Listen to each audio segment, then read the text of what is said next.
विद्यालय, 3 प्राथमिक विद्यालय, 1 English medium, 10 junior college, 2 senior महाविद्यालय एवढं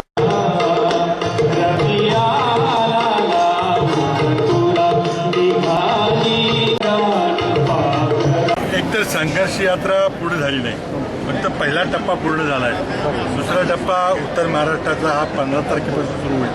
नंतर मग कोकण आणि पश्चिम महाराष्ट्राचा तिसरा टप्पा या महिन्यातच पूर्ण होणार आहे.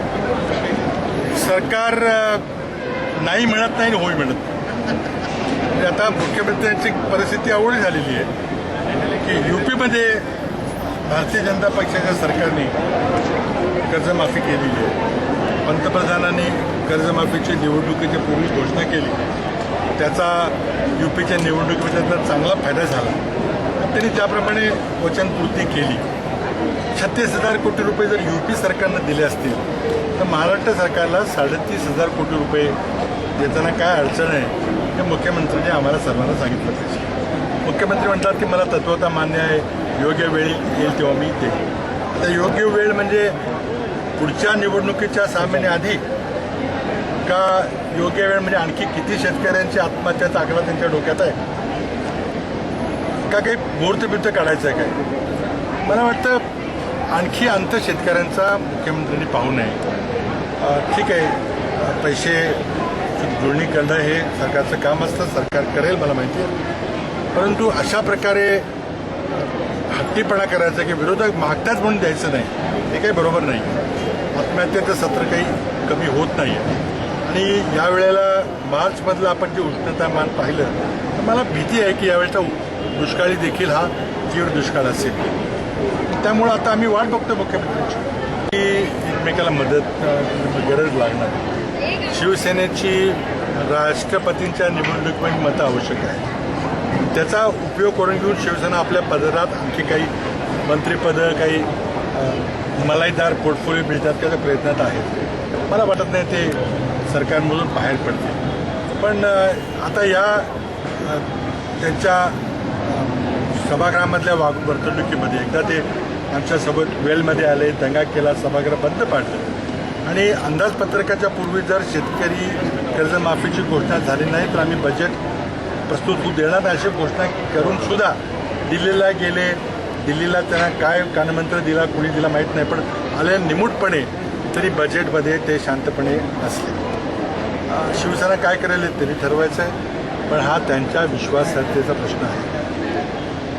मला असं वाटतं की विरोधकांची विरोधकाची एवढी मोठी एकजूट महाराष्ट्राच्या इतिहासामध्ये कधी झाली नव्हती. जे मतभेद असले तर ते सर्व मतभेद बाजूला ठेवून मी एका बसमध्ये बसून समजा महाराष्ट्राचा दौरा करतो. जे काही विविध प्रश्न उपस्थित होत आहेत, मग कोणी अधिकारी काय बोलत आहेत, कोणी मंत्री काय बोलत आहेत, कोणी म्हणतात की तुम्ही वातानुकूलित गाड्यातून फिरताय, टिंगल करायचा प्रयत्न करतायत.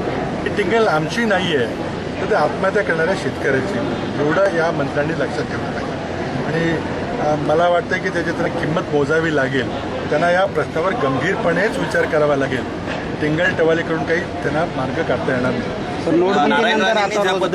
राज्याच्या पक्षनेतृत्वावरती आक्षेप घेतले, तुम्हाला असं वाटतं की पक्षांतर्गत फेरबदल करणं गरजेचं आहे? त्यावर मी काय बोलणार नाही. आमच्या पक्षामध्ये लोकशाही आहे, अंतर्गत चर्चा चालू असते. नोटबंदीच्या निर्णयामुळं जे काही मूळ उद्दिष्ट होते त्यातलं एकही उद्दिष्ट साधले नाही. पंतप्रधानांची चर्चाच केली आणि चर्चा करू देत नाहीत. मग आता मीडियामध्ये किती होते किती नाही होत त्याच्यावर आपण अवलंबून, पण कुठलीही अधिकृत माहिती सरकारकडून दिली जाते आणि त्यामुळं नोटबंदीचा प्रयोग हा संपूर्णपणे अपयशी झालेला आहे. एक तर भ्रष्टाचार कमी झालेला नाही, काळा पैसा आहे तिथल्या तिथे सगळ्या बँकेत जाऊन पोहोचलेला आहे, नवीन काळा पैसा तयार होतो. तुम्ही या महाराष्ट्रातल्या निवडणुकीमध्ये आणि उत्तर प्रदेशच्या निवडणुकीमध्ये भारतीय जनता पक्षानं जो साधन संपत्तीचा वापर केला तो तुम्ही जवळून पाहिलेला आहे. आणि आता पंतप्रधानांनी ज्या शेकडो घोषणा केल्या होत्या, नवीन नवीन शब्दप्रयोग त्यांनी अंमलात आणले होते, त्यातला एक शब्दप्रयोग मला अजून आठवतोय, न खाऊंगा न खाणे दूंगा. तो शब्दप्रयोग कुठेतरी गायब झालेला दिसतो. आता भ्रष्टाचाराचं काय पंतप्रधान काय बोलायचं एकत्र आली आता पुढे किती कालावधी राहील असं या मुद्द्यावर आम्ही एक आहोत. जोपर्यंत शेतकऱ्यांच्या करता भाजप सरकार काही ठोस निर्णय घेत नाही तोपर्यंत आम्ही आंदोलन चालू ठेवणार, एकत्र हे आंदोलन चालू ठेवणार.